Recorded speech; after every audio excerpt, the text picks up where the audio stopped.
Chapitre 2. L'homme le plus riche de Babylone révèle son système.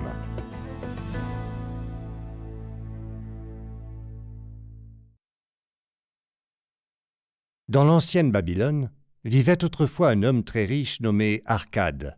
Partout, il était connu pour son immense fortune. Il était également connu pour sa libéralité. Il était généreux dans ses actes de charité et envers sa famille. Il dépensait également généreusement pour lui-même. Néanmoins, chaque année, sa fortune s'accroissait plus rapidement qu'il ne la dépensait. Et un jour, certains de ses amis de jeunesse vinrent le trouver et demandèrent « Arcade, tu es plus fortuné que nous. Tu es devenu l'homme le plus riche de Babylone alors que nous luttons pour survivre. Tu peux porter les plus beaux atours et savourer les mets les plus rares alors que nous devons nous contenter d'habits présentables pour nos familles et de les nourrir du mieux que nous le pouvons. Or, autrefois, nous étions égaux. Nous avons étudié chez le même maître. Nous avons joué au même jeu. Et ni aux études ni aux jeux, tu ne nous surpassais. Et, entre-temps, tu n'as pas été un citoyen plus honorable que nous.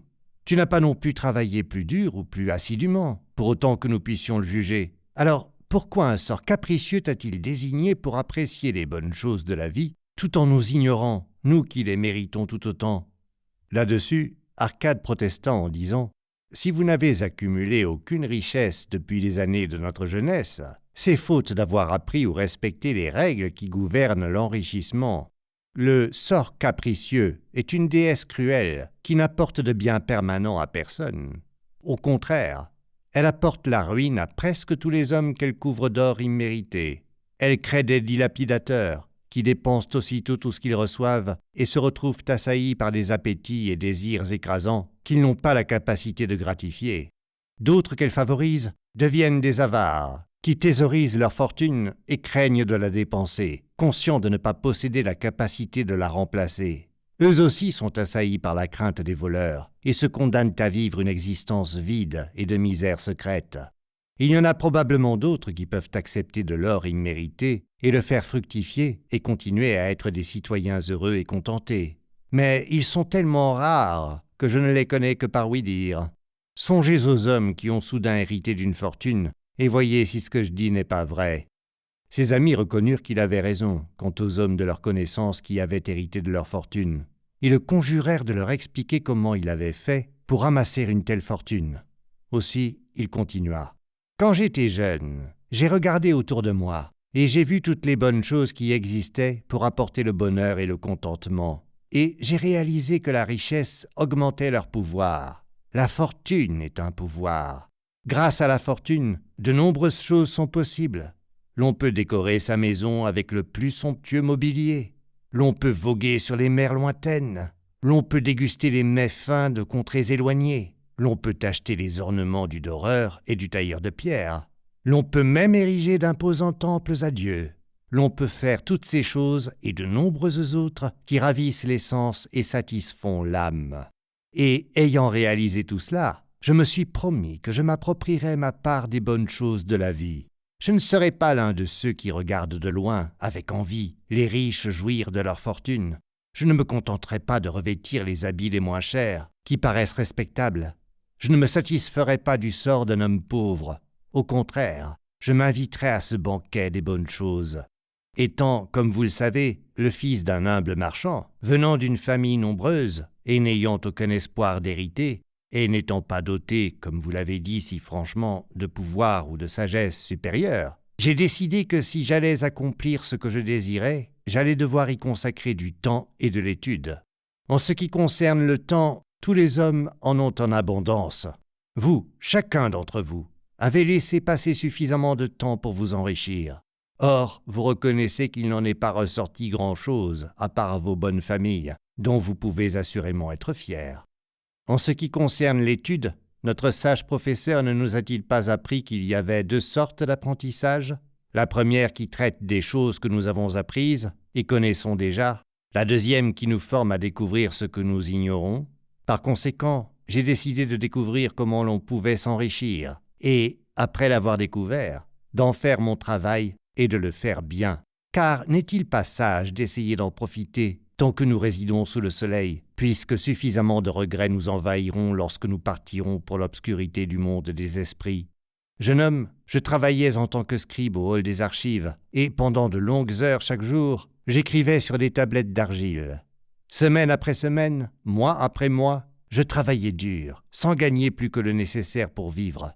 Acheter de quoi manger et m'habiller, faire pénitence à Dieu et d'autres choses dont je ne peux me rappeler, absorbaient tous mes revenus. Mais ma détermination ne m'avait jamais quitté. Un jour, Algamish, le prêteur, vint voir le maître de la cité et commanda une copie de la 9e loi. Il me dit « J'ai besoin de cette copie dans 2 jours. Si la tâche est réalisée à temps, je te donnerai 2 pièces de cuivre. » Aussi, je travaillais dur, mais la loi était longue, et au retour d'Algamish, la tâche n'était pas terminée. Il était en colère, et si j'avais été son esclave, il m'aurait battu. Cependant, conscient que le maître de la cité ne le laisserait pas me faire de mal, je lui lançai avec audace « Algamish, vous êtes un homme très riche. Dites-moi comment moi aussi je peux devenir riche, et je graverai l'argile toute la nuit. Quand le soleil se lèvera, la tâche sera achevée. » Il me sourit et répondit « Tu es un fripon impertinent, mais marché conclu. » Je gravais pendant toute la nuit, au mépris de mes maux de dos et de l'odeur de la mèche qui me donnait mal à la tête, jusqu'à ce que mes yeux voient à peine.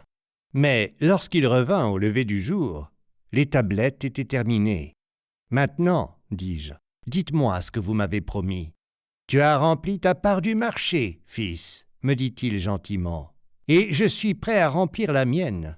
Je te dirai ces choses que tu souhaites savoir, car je deviens vieux et qu'une vieille langue adore jaser.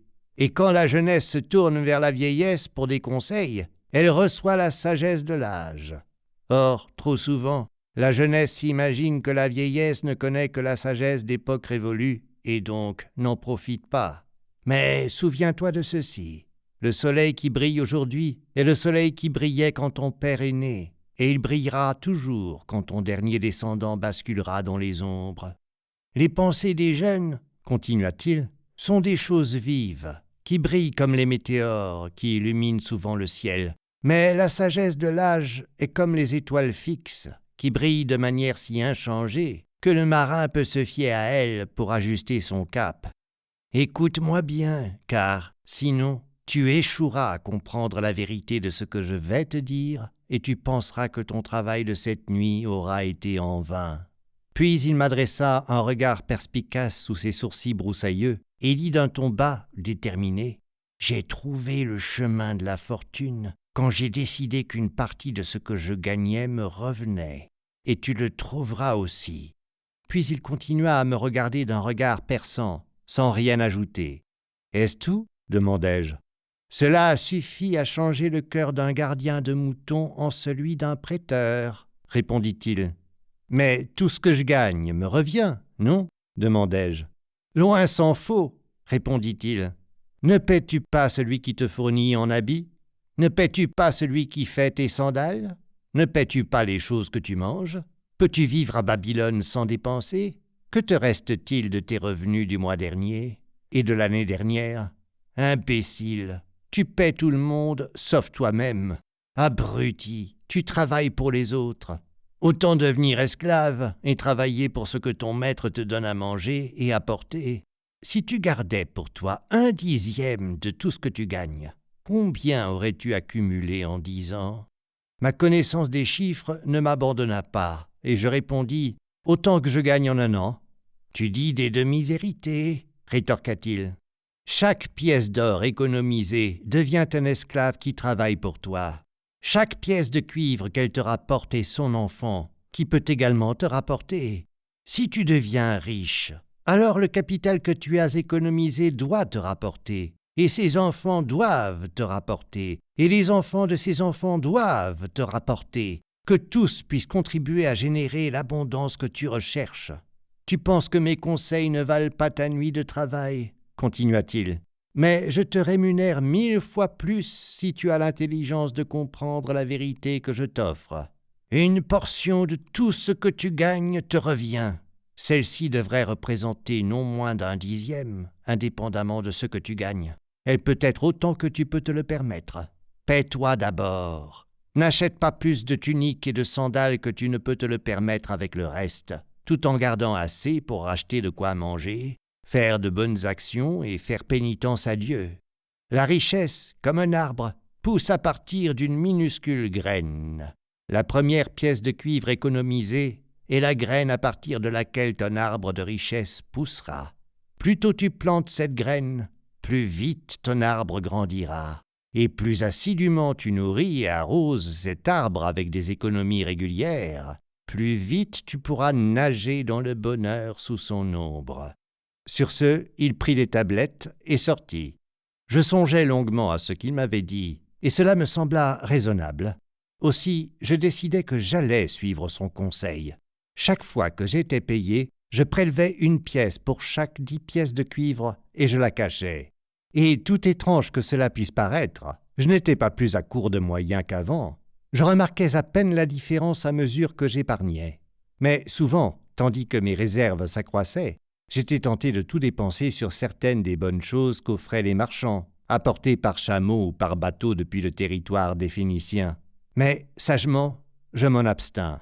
12 mois après son départ, Algamish revint et me demanda « Fils, as-tu économisé non moins d'un 10e de tout ce que tu as gagné cette année ?»« Oui, maître, » répondis-je fièrement. « Très bien, » dit-il avec un large sourire. « Et qu'en as-tu fait ?» J'ai confié mes économies à Asmur, le fabricant de briques, qui s'en allait voguer les 7 mers et m'a dit qu'à Tyr, il m'achèterait les rares bijoux des Phéniciens. À son retour, nous les vendrons à prix fort et partagerons les bénéfices. « Tous les imbéciles doivent apprendre, » grogna-t-il. « Mais pourquoi te fier à un fabricant de briques pour s'y connaître en bijoux? Irais-tu voir le boulanger pour en apprendre plus sur les étoiles ? Non, parbleu, tu irais consulter l'astrologue si tu avais la capacité de réfléchir. Tes économies ne sont plus, jeune homme. Tu as arraché ton arbre de richesse par les racines, mais plantes-en un autre, réessaie, et la prochaine fois, si tu veux des conseils sur les bijoux, consulte un bijoutier. Si tu veux comprendre la nature des moutons, va voir le berger. Les conseils sont donnés librement, mais attention à n'écouter que ceux qui en valent la peine. Celui qui demande conseil quant à son épargne à quelqu'un qui n'a pas d'expérience dans ce domaine, le paiera de ses économies pour prouver la fausseté de ses opinions. Là-dessus, il s'en alla. Et les choses se passèrent comme il l'avait prédit, car les Phéniciens sont des canailles qui vendirent à Asmur des bouts de verre sans valeur, qui ressemblaient de loin à des gemmes. Toutefois, comme Algamish me l'avait demandé, j'épargnais de nouveau chaque 10e pièce de cuivre, car j'en avais à présent pris l'habitude. Et cela ne m'était plus difficile. 12 mois plus tard, Algamish revint à la salle des scribes et s'adressa à moi. « Quel progrès as-tu fait depuis la dernière fois ?»« J'ai économisé fidèlement, » répondis-je, « et j'ai confié mes économies à Aguerre, l'armurier, pour acheter du bronze. Tous les 4 mois, il me paie les intérêts. »« Très bien. Et que fais-tu des intérêts ?»« J'organise un festin de miel, de bon vin et de gâteaux épicés. Je me suis également acheté une tunique pourpre, et un jour, je me procurerai un jeune âne comme monture. » Sur ce, Algamish éclata de rire. « Ah, tu manges les enfants de tes économies. Comment t'attends-tu à ce qu'ils te rapportent? Et comment peuvent-ils se multiplier et avoir des enfants qui te rapporteront eux aussi? En premier lieu, crée une armée d'esclaves dorés, et puis tu pourras savourer, sans le regretter, de nombreux riches banquets. » Là-dessus, il repartit de nouveau. Je ne le revis pas pendant 2 ans, et lorsqu'il revint une fois de plus, son visage était très ridé, ses paupières lourdes, car il était devenu un très vieil homme. Et il me dit « Arcade, as-tu atteint la richesse dont tu rêvais ?» Et je répondis « Pas encore tout ce que je désirais, mais des richesses, j'en ai, et elles me rapportent plus, et ce qu'elles me rapporte encore plus. Et suis-tu encore les conseils des fabricants de briques ? » « Seulement quand j'ai besoin de conseils sur comment fabriquer des briques, » rétorquai-je. « Arcade, » reprit-il, « tu as bien retenu tes leçons. Tu as d'abord appris à vivre avec moins que ce que tu pouvais gagner. Ensuite, tu as appris à demander les conseils de ceux dont l'expérience les rend compétents à les donner. Et enfin, tu as appris à faire fructifier l'or. Tu as appris comment acquérir de l'argent, comment le garder et comment l'utiliser. Ainsi, tu es devenu qualifié pour un poste de responsable.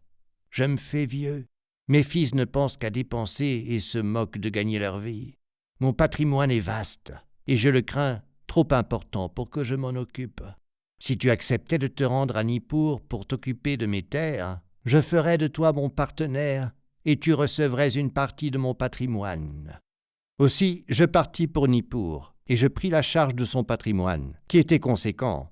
Et parce que j'avais de l'ambition et que j'avais maîtrisé les 3 lois de gestion de la fortune, je parvins à augmenter considérablement la valeur de ses propriétés. Je prospérais, et lorsque l'esprit d'Algamish partit pour la sphère des ténèbres, je reçus une partie de son patrimoine comme il l'avait arrangé légalement. Ainsi parla Arkad.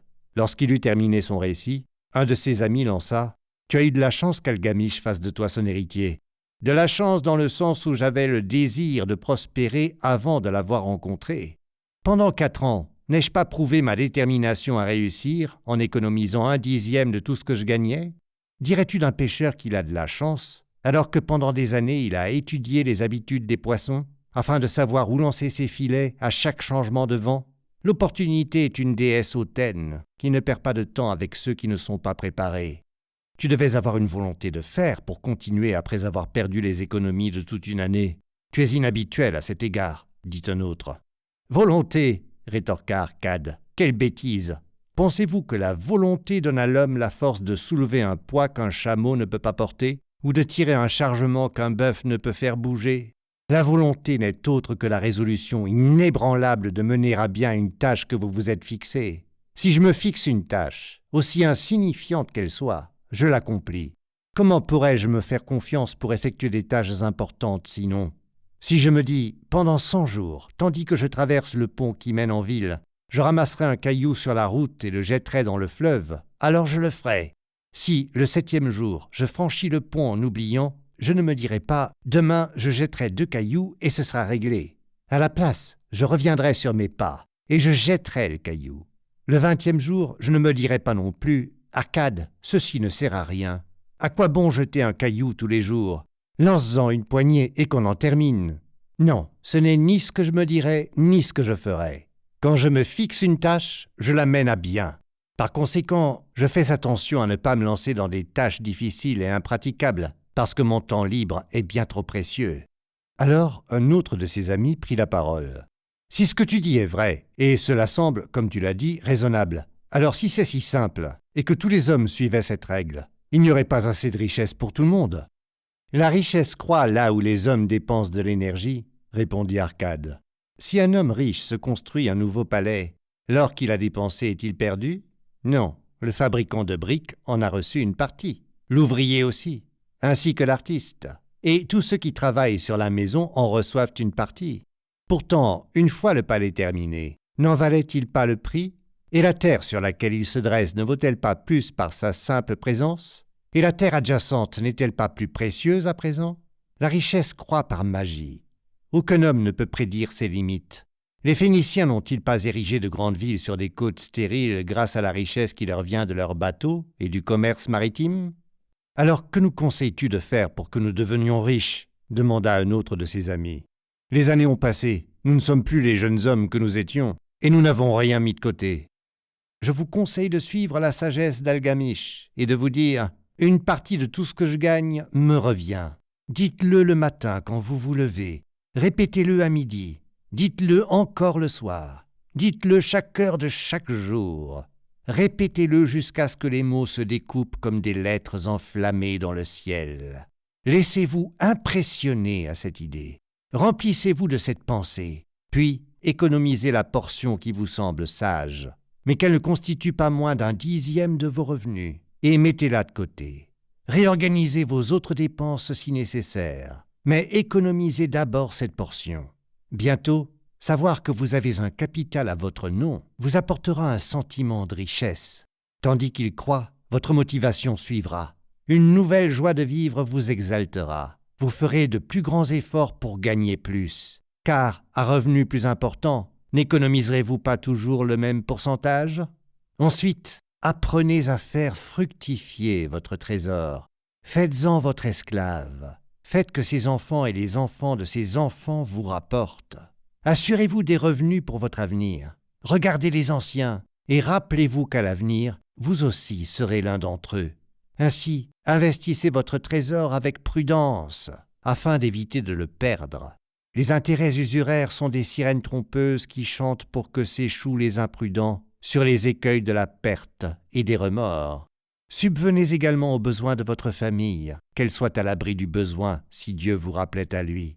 Pour les protéger, il est toujours possible de faire des réserves, des paiements à intervalles réguliers, et donc l'homme prévoyant n'attend pas de gagner une large somme pour s'atteler à un but si sage.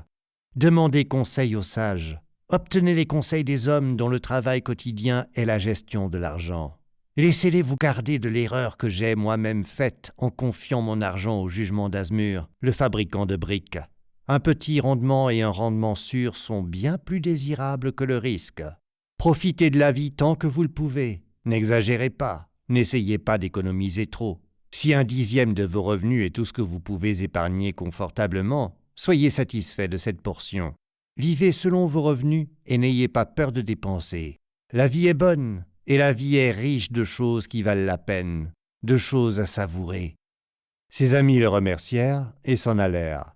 Certains restèrent silencieux, car ils manquaient d'imagination et ne pouvaient comprendre. Certains usèrent de sarcasme, car ils pensaient qu'un homme aussi riche aurait dû partager avec ses vieux amis moins fortunés. Mais certains avaient désormais une nouvelle perspective. Ils avaient compris qu'Algamish était revenu voir le scribe, car il observait un homme en train de passer des ténèbres à la lumière. Lorsque cet homme avait trouvé la lumière, une place l'attendait. Personne ne pouvait remplir cette place tant qu'il n'avait pas compris par lui-même, tant qu'il n'était pas prêt à saisir l'opportunité. Ces derniers furent ceux qui, lors des années qui suivirent, revinrent souvent voir Arcade, qui les reçut avec joie. Il les conseilla et partagea librement sa sagesse, comme les connaisseurs le font souvent.